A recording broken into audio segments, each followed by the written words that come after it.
Subscribe कीजिए हमारे channel को और प्रेस कीजिए बेल आइकॉन को ताकि हर नई वीडियो का नोटिफिकेशन फ्री में आपको सबसे पहले मिले।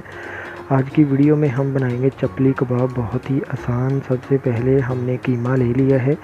कीमे में हमने ऐड कर लेनी है थोड़ी सी कटी हुई प्याज और इसमें बेसन ऐड कर लेंगे और इसको अच्छी तरह से हमने मिक्स कर लेना है। मिक्स करने के बाद अब इसमें हमने लाल मिर्च थोड़ी सी, ज़ीरा और हरी मिर्च और हस्बे ज़रूरत नमक ऐड करके इसको अच्छी तरह से मसल लेना है।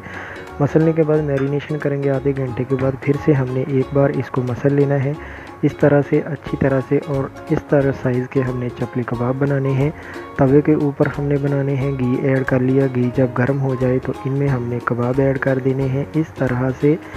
और थोड़ी देर के बाद इनको जो है वो हमने साइड चेंज करते रहना है। ये लीजिए तो फ्रेंड्स, आज की हमारी बहुत ही मज़ेदार आसान चपली कबाब बिल्कुल तैयार।